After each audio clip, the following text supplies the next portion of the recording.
10 محرم کو ہمارے ہاں لوگ جاتے ہیں قبرستان، وہ کسی حدیث سے ثابت نہیں، میں منع نہیں کر رہا، جائیں 9 محرم کو جائیں، 10 کو جائیں، 11 کو جائیں، 8 کو جائیں، سفر میں جائیں، ربیع الاول میں جائیں، قبرستان میں جب بھی جائیں منع نہیں ہے، لیکن شب برات والی رات تو خود رسول کریم گئے ہیں نا قبرستان۔ اب جو بات میں نے سمجھانی ہے اس کو سمجھیں، نبی پاک کی والدہ کا مزار نہیں ہے وہاں جنت البقیع میں، حضور کے کو بھائی بہن، حضور کیا کرنے گئے؟ امت کی بخشش کے لیے گئے۔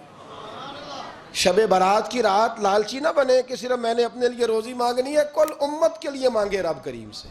مانگے، اپنے بھائی کے لیے مانگے، اپنی بہن کے لیے مانگے، اپنے بیٹے کے لیے مانگے، اپنی بیٹی کے لیے مانگے، اللہ کریم سے۔ یہ مانگنے کی رات ہے۔ پچھلی راتی رحمت رب دی کرے بلند آوازہ،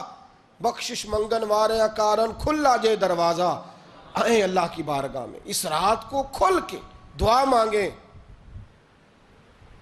قبرستانوں میں نا کچھ قبریں ایسی ہیں کہ جو بتاتی ہیں کہ سالوں بیت گئے ہیں کوئی آیا نہیں، کچھ قبریں بتاتی ہیں۔ اور کچھ بڑے قبرستان بڑے شہروں میں ایسے بھی ہیں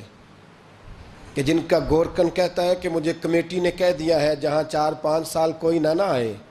وہاں نئی قبر بنا دیا کرو، وہاں نئی قبر بن جاتی ہے معاذ اللہ۔ او بھائی کچھ ہیں ایسے، کچھ ہیں، یہ جائیں نا اکبر بادشاہ یہاں لیٹا ہے لاہور میں، تو شعر لکھا ہوا ہے، بر مزارے ماں غریباں نے گلے پروانہ سوزز نے صدائے بلبلے۔ فارسی کا مقولہ لکھا ہے اس کی قبر پہ، کہتا ہے میں وہ غریب ہوں، اعلیٰ بادشاہ ہے مقبرے میں لیٹا ہے، کہتا ہے میں وہ غریب ہوں کہ نہ یہاں کوئی پروانہ آتا ہے نہ بلبل آ کے گیت گاتی، کوئی آتا ہی نہیں، کوئی فاتحہ نہیں پڑھتا، کوئی فاتحہ نہیں پڑھتا۔ او بھائی کئی قبریں ایسی ہیں جن پہ سالوں بیت گئے کوئی لوٹا نہیں۔ اور مشکات میں حدیث ہے، میرے نبی کریم علیہ السلام نے فرمایا جو قبر میں ہوتا ہے وہ تو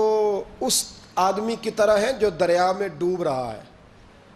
اور وہ انتظار کر رہا ہے کہ میرا بیٹا میرے لیے دعا مانگے، میری بیٹی دعا مانگے، پر بیٹے کو تو 27 سال ہو گئے، ملک سے باہر ہے، کاغذ بنے گے تو ابے کی قبر پہ آئے گا نا، اس کے تو کاغذات ہی نہیں مکمل ہو رہے، وہ بیٹے کو تو مشکل ہے بڑی، وہ تو کاغذات نہیں بن رہے، وہ تو دولت کا مطالبہ پورا ہوگا تو جبھی وہ کام ہوگا نا۔ انتظار ہو رہا ہے قبروں میں میرا بیٹا دعا کرے، میرا بھائی دعا کرے، اور اگر بچہ دفن ہے تو وہ کہتا ہے میری ماں دعا کرے، میرا باپ دعا کرے۔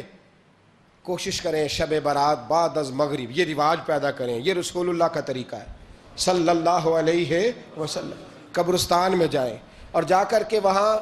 اللہ تبارک و تعالیٰ سے دعا مانگیں کہ یا اللہ جو اس قبرستان میں لیٹے ہیں وہ بھی، اور جو آج تک کلمہ پڑھنے والے دنیا سے گئے وہ بھی،